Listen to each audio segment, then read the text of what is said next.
Segunda Crônicas, capítulo 20, versículo 20. Desculpa, versículo 1.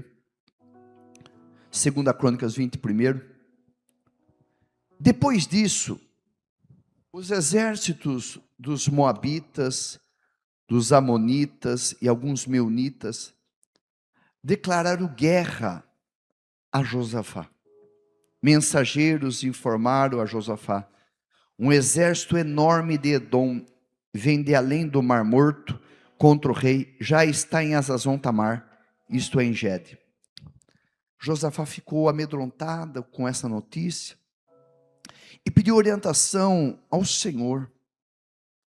Ordenou um jejum em todo Judá, e habitantes de todas as cidades de Judá vieram a Jerusalém para buscar a ajuda de quem?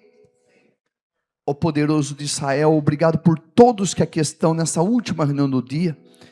E eu já fiquei feliz e surpreso, pai, porque de manhã a igreja já estava bem cheia. Eu até achava que hoje ia dar uma esvaziada de manhã, 7h30, por causa do povo estar na festa, mas não, o povo estava na fé aqui, com friozinho, com neblina, o povo estava na fé. E agora, a última reunião do dia, também muita gente na tua casa. Glorificado seja o nome, porque muitas igrejas, quando faz uma festa do celeiro, no dia seguinte esvazia. Mas o povo da Paulista é um povo tão maduro que eles entenderam. Ontem eu estava na festa, eu não estava no culto. Hoje eu vim cultuar o meu Senhor. Isso é compromisso, é responsabilidade, é aliança contigo e não com o pastor, Pai. Obrigado por essas ovelhas. Amém. Queridos, primeira coisa, Gabriel, Marina, nós temos que entender uma coisa. Josafá é um homem de Deus. E nós temos que desmistificar uma coisa na mente das pessoas, que quando alguém vê alguém passando por uma luta, às vezes passando alguém com um problema, achar, será que fulano está em pecado? E a gente sabe que o pecado trava o caminho das pessoas, o pecado destrói o caminho das pessoas, o pecado, ele amarra, arrebenta. Mas no caso aqui do Josafá não tem pecado, é homem de Deus, era um homem. Ricardo, eu fiquei tão feliz com a sua mãe, ela veio conversar comigo. Poxa, a pastora Mozilla faz a diferença, viu, Ricardo? Sua mãe é uma mulher diferenciada, viu? Eu louvo a Deus pela vida dela, viu? Eu casei o seu irmão, você mandou uma mensagem para mim, que me alegrou muito, mas a sua mãe na segunda-feira mandou uns áudios para mim, poderoso. Sua mãe, olha, tanto a sua mãe como a pastora Eliana são maravilhosas, viu? Manda mais uma vez o meu carinho para ela, tá? Você está aqui, mas você não manda mensagem, é ele que manda. E aí, ela elogiou muito e falou que ela comeu muito. Mas aí, sabe o que eu falei para ela? Fica tranquila, festa da Paulista, a comida da Paulista é tão consagrada a Deus que não engorda. E aí, irmãos, o Josafá teve um problema maior do que ele, mas muito maior que ele, que era o exército dos Meunitas, dos Amonitas e o povo do Monte Seir, que estava vindo contra ele. O texto diz que o problema era tão grande, que o texto vai dizer que Josafá ficou com medo. E a vida, irmão, ela é assim. Tem hora que vem problemas, que vem notícias, que tira nossas forças, que nos deixa com medo. E você fala assim, pastor, o senhor tem 47 anos, tem coisa que deixa o senhor com medo? Claro que tem. Seria eu hipócrita falar que tem coisa que não mexe com as nossas estruturas, começa a mexer no emocional, tudo. Mas Josafá usou uma ferramenta, e eu quero que você saia dessa reunião hoje com esta ferramenta decidido. Ele sabe que tem algo, uma arma, que Deus deu para mim, para você, poderosa.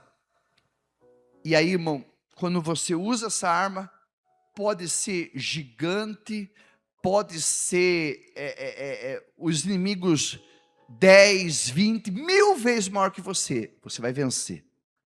E essa arma chama-se jejum. E o que acontece?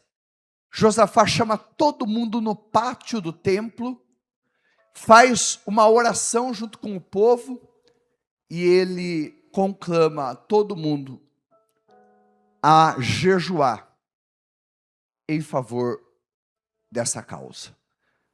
Irmãos, ele sabia que se não fosse Beatriz, Alcides, Marcelo, Júlia, Benedito, pelas mãos do Senhor, os meunitas, amonitas e o povo do Monte Ser ia engolir o exército de Josafá. E se você chegou aqui nessa noite com um problema gigante, que se Deus não agir, esse problema te engole, eu quero convidar você a junto comigo. Nós vamos entrar em jejum de 120 dias. Nós vamos copiar a Josafá. E nesta sexta-feira, nós vamos nos reunir aqui na igreja 15 para meia-noite. E eu queria que você entendesse que você tem que vir presencial. A mesma coisa que Josafá fez, ele reuniu o povo no pátio do templo. E nós vamos reunir aqui no templo. E nós vamos dar início aos 120 dias de jejum e oração. Aí, irmão, vem aquelas pessoas que podem pensar assim: poxa, bispo, 120 dias, vai cair nas minhas férias, vai cair na minha lua de mel, vai cair no aniversário da minha cunhada, vai cair no casamento do fulano. Então deixa eu lhe dizer uma coisa. Na vida, irmão, tudo tem um preço. E eu quero contar algo para você, porque eu tenho que ser o exemplo de vocês, senão... O ano passado, eu comecei a enfrentar um problema que ia me engolir. E aí, o Senhor falou bem claro para mim: eu vou te dar vitória, mas eu quero um jejum de 1 ano. E no dia 28 de novembro, eu não titubeei, eu não fiquei pensando que eu ia ter aniversário pela frente, que eu ia ter as minhas férias. Poxa, mas... Tanto é que meu filho faz aniversário dia 17 de dezembro. E nós fizemos lá um bolinho da minha mãe, uns brigadeirinhos, umas pizzas. E aí, irmão, eu não comi brigadeiro, não comi pizza, eu não tomei refrigerante. Saí para descansar alguns dias esse ano, sem pizza, sem refrigerante, porque eu estou de jejum de sem pizza, refrigerante, sem doce, sem salgado, sem todas essas coisas que a gente gosta. Porque você tem que usar inteligência, irmão. Tem pessoas que elas poderiam estar muito mais à frente, muito mais com vitória, mas elas se prendem aos prazeres momentâneos. E todo mundo que tem problema com prazer momentâneo vai ser derrotado na vida. Por favor, não se ofenda do que eu estou falando. Pessoas que são imediatistas lá na frente serão muito derrotadas. Você pode ver que pessoas plantaram um problemão na vida quando quiseram satisfazer um prazer imediato. Pessoas que... Vamos dar um exemplo que eu não dei hoje de manhã, vou dar para vocês. Quantos casamentos que foram destruídos porque a pessoa foi imediatista? Numa cantada de uma mulher, ele foi para o motel com a amante, foi no motel com uma moça, e numa ida para o motel, acabou tudo. Acabou um casamento, acabou uma família. O imediatismo, ele prejudica as pessoas. Quantas pessoas que são imediatistas, não pensaram e foram comprando, gastando, viajando e daqui a pouco se viram endividadas. E aí, irmão, você tem que pensar comigo assim. E foi o que eu pensei: pô, tudo bem, vai ter o aniversário do Gabriel, como todo ano tem.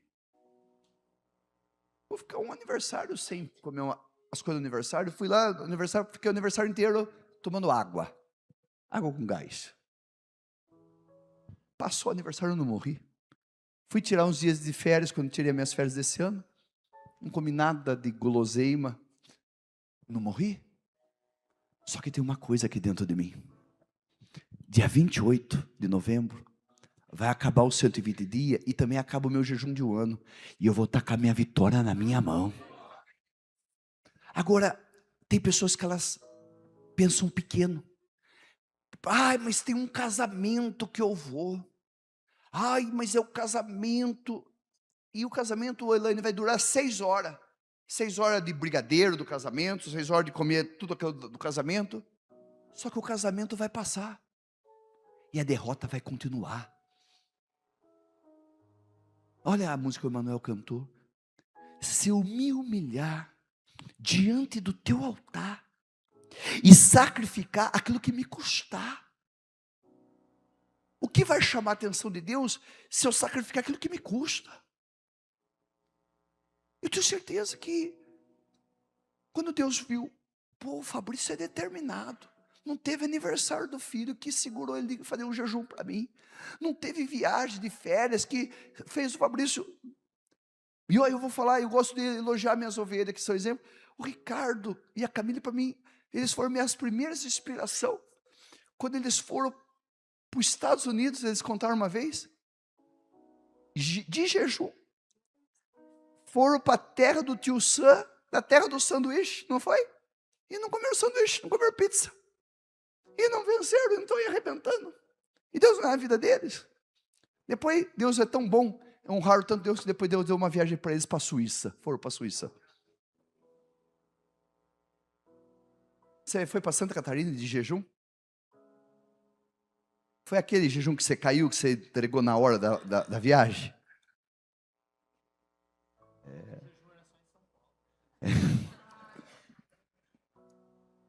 Irmãos, sabe por que eu estou falando isso para você? Se Deus pede algo para nós, irmão, e eu tenho certeza que esses 120 dias, é um 120 dias diferente, que Ele está conclamando todo o rebanho. Ai, bispo, mas eu não tenho nenhum grande inimigo pela frente. Eu não tenho nenhum exército para me enfrentar. Está boa a minha vida. Então posso dar um conselho para você? Então faz o jejum forte, para que continue assim na paz e não venha nenhum problema no seu caminho. Faz um jejum então forte, entrega todos os prazeres, ainda que tenha viagem pela frente, que tenha casamento pela frente, que tenha aniversário pela frente. Fala, Senhor, então eu vou jejuar só para agradecer a tua bondade na minha vida e que continue tempos de paz na minha vida. Sabe, eu já vi dentro dessa igreja pessoas que, ai, bispo, eu vou fazer. Eu vou entregar muita coisa, meu bispo. Ah, mas tem uma coisa que eu não vou entregar. Ah, o café não tem como. Ah, a carne vermelha não tem como. Então deixa eu falar. Então é o café que ele quer. É esse que vem na sua mente, dona Flávia, que não tem como. É esse que ele quer. Porque se você entregar esse aí, dia 28 de novembro, irmão, é aquela batalha que você não vai ter que pelejar. O texto vai dizer que os inimigos eram tão grandes, e engolir Josafá vivo, e todo o exército de Israel vivo, de Judá vivo, a ponto que no versículo 12, Karen, Josafá vai fazer uma oração, Karen. Gabriel, Suelen, Valdir, Dona Cida, ele vai fazer uma oração, Senhor, é só você ver depois na sua casa o versículo 12, em nós não há força, porque o exército era grande. Sabe quando o problema é tão grande que você fica até sem força? Era assim. Eu olho para a direita, eu não vejo saída. Eu olho para a esquerda, eu não vejo saída. Eu olho para trás, eu vejo saída. Mas ele fala uma das declarações mais lindas da Bíblia. Porém, Daniel, Senhor, os meus olhos estão postos em ti. Querido, eu creio que em 120 dias muita coisa tem, né? Claro que a grande maioria de vocês vai ter um aniversário pela frente. Um casamento pela frente. Uma viagem pela frente. E eu vou falar até mais para quem vai viajar. Não faz uma barganha com Deus não, tá? Ó Deus, é o seguinte, eu vou viajar 10 dias. Mas faz o seguinte, quando acabar os 120 dias, eu faço mais 10. Irmão, não faz isso aí, é bobagem, isso não existe. Como uma vez, irmão, tem gente que dá até vergonha para a gente, né? Um pastor, ele estava com a esposa, e a esposa estava de jejum de chocolate.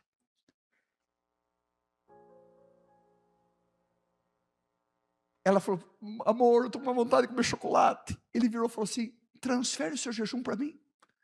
E quando você acabar de comer, eu devolvo o jejum para você. Irmão, eu escutei isso. Não, e a pior é pastor. O sangue de Jesus tem poder, irmão.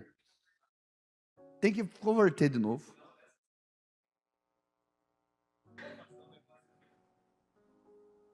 E aqui, irmão Nildo, irmã Cleusa, eu vou falar para vocês uma coisa que esses dias atrás eu ouvi o Dr. Paulo Porto de Melo falando. Dr. Paulo, ele só é PhD por Harvard. Ele só fez 10 mil cirurgias em cérebro. E hoje, eu acho que uma consulta com esse homem é uns 10 mil reais. Ele hoje está especializado em fazer as pessoas ter longevidade de vida. Então, o paciente chega no consultório dele, e ele vai falar para o paciente assim, não precisa tirar o açúcar, hein? Não precisa tirar esse chocolate, hein? Aí, ele fala que depois de algumas semanas o paciente volta no consultório, com a barrinha de chocolate no bolso. Arranca a barrinha do bolso, mostra para ele e fala assim, doutor, ó, que delícia. Mas não é o chocolate que está no comando da minha vida. Sou eu que estou no comando da minha vida. Quem comanda a sua vida? Um copo de café? Uma barra de chocolate? Um doce? Ou você?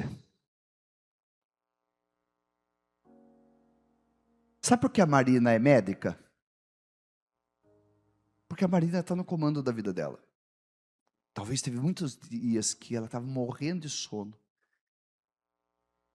E o corpo falava assim, eu quero dormir.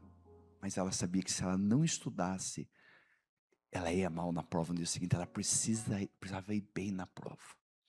Então ela mostrava, eu estou no comando. Eu vou estudar, eu vou judiar do meu corpo. E ó, não morreu, está aqui. Quase morreu. Então, tenho certeza que a Paulinha, a outra doutora que está aqui, teve dia que o corpo dela não quis algumas coisas. Mas ela mostrou, eu estou no comando. Você vai fazer. Irmão, por que tem gente que morre de câncer? Porque um cigarro está no comando da vida dela. Eu já escutei muita gente falar assim, Roberto, que não tem problema fumar maconha, que maconha é uma ervinha que não faz nenhum mal, né? Eu conheço um homem de 50 anos de idade, que está demente, por causa da maconha. Quem está no comando? A maconha, a cocaína, o cigarro, a bebida, o doce, as irmãs, que eu diga, né, as irmãs que são chocolatras, que são dos bolos, dos doces, dos açúcares. E aí alguém fala assim, bispo, mas por que o senhor parou tanto nessa mensagem, nesse ponto? Igual eu parei na reunião das 7h30, 9h30. Porque eu quero mostrar para você que você pode mostrar para o diabo, para o seu corpo, para o seu cérebro, para quem for, que você está no comando. E se você, por exemplo, bispo, mas tinha uma viagem de férias de uma semana, e eu vou ficar uma semana, bispo, essa é a viagem que eu planejei tanto para ir, eu não vou poder comer as coisas. Sabe o que vai acontecer? Deus vai dar para você depois uma 100 viagens igual essa, se você honrar Ele nessa. Mostra para Ele que Ele é mais importante que tudo na sua vida, até do que uma barra de chocolate, até do que um pote de açúcar, até do que um pedaço de carne vermelha. Se você precisa que Deus destrua um grande inimigo para você, Daniel Ariuso, Camila, esse é o jejum da tua vida. Eu sei de uma coisa, irmão. Eu não quero que os meunitas, os amonitas me destruam como vivo. Então eu falei assim, é melhor eu obedecer a Deus. E eu sei que enquanto eu estiver jejuando, Ele vai pegar o exército do céu e vai pelejar por mim. E foi o que aconteceu. Eu estou terminando a mensagem. Josafá foi para a batalha. O profeta falou assim, Josafá, só tem um detalhe, Deus manda falar para você que nessa batalha vai ser diferente. Deus não quer que você ponha na frente ninguém com espada, ninguém com lança, ninguém com escudo. Não? Não. Na frente, o Senhor quer que você coloque os músicos, os adoradores. Irmão, se você for para uma guerra, e em vez de você levar nego com espada, com lança, com escudo, você levar nego com pandeiro, com flauta, com corneta, é pedir para tomar. É morte na certa. Mas diga para quem está do seu lado, nos pedidos ilógicos de Deus, estão os milagres. Talvez, o que tem a ver a gente ficar sem comer lanche 120 dias, sem tomar café 120 dias, sem comer carne vermelha, segundo aquilo que é o que te dá prazer? O que tem a ver com o meu filho que é drogado? Tudo. Tudo. O que tem a ver com o meu marido alcoólatra? Tudo. O que tem a ver com a minha vida financeira? Tudo.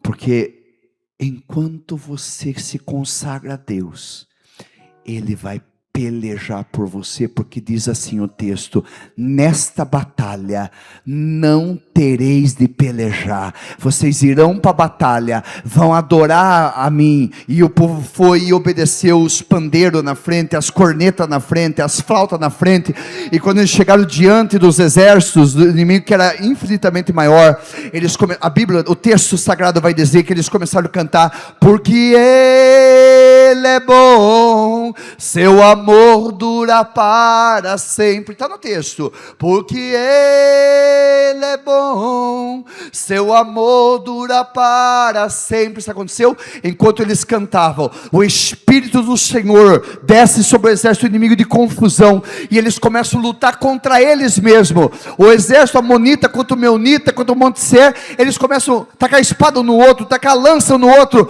e enquanto eles cantavam, o exército inimigo se acabou sozinho, e se cumpriu na batalha. Eles não pelejaram, o Senhor pelejou por Judá. E eu quero dizer uma coisa para você, e eu termino agora a mensagem com esse versículo, 2 Crônicas, capítulo 20, versículo 20, que é o texto desse, que é o versículo desse texto. Crede em Deus e estareis seguros. Mas se você quer prosperidade, se você quer vitória, se você quer ter muito êxito, crede no vosso profeta e prosperareis. Eu estou aqui na qualidade de profeta de Deus, de homem de Deus diante de vocês, e não estaria aqui ensinando nada se eu primeiro não praticasse na minha vida, se eu primeiro, porque se eu falasse Silvani, Roberto, faz tal coisa, mas eu nunca fiz, eu seria um hipócrita. Mas eu estou falando algo que eu estou vivendo. E eu estou vencendo. E eu quero o meu povo que eu amo demais. O meu rebanho que eu amo demais.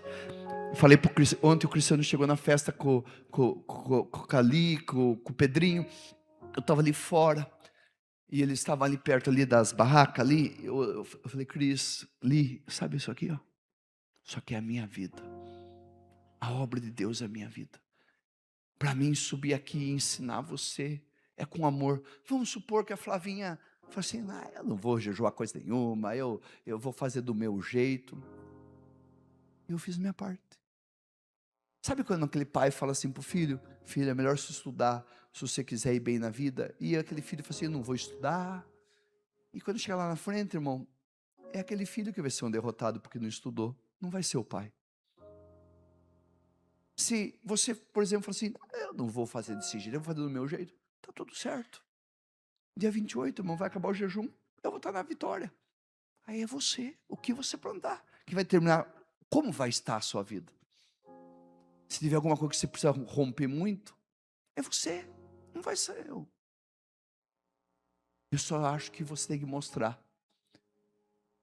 para aquilo que hoje te domina, sei lá o que pode ser, que é você que está no controle da sua vida. Não é o chocolate, não é o açúcar, não é a pizza, não é o lanche, não é a carne vermelha, não é o café, não é o leite, não é o queijo. E eu falo mais, viu? Zacarias, meu querido, Tati, minha linda, eu vou falar mais. Terça-feira agora, Ramon, eu completo 8 meses de jejum. Estou vivo. E quando eu vier aqui com vocês, sexta, 15 para meia-noite, eu vou engrossar meu jejum. Aí, irmão, vai, todo o restante das coisas que eu gosto, vai embora o queijo, carne vermelha, o peixe. Vai ser 120 dias daí só no arroz, no legumes e no franguinho. Talvez no culto de 24 horas, vocês vejam subir no altar, e daqui a pouco, a hora que eu, em vez de eu falar boa noite, eu falo pá, pá, pá, pá, pá, pá, pá. Mas está tudo certo. Ainda que seja, que eu suba no altar que nem uma galinha, mas eu não vou subir uma galinha de Angola, tô fraco, não. Eu vou subir como um galo forte com a vitória, e eu vou saber que você, meu povo, meu rebanho, está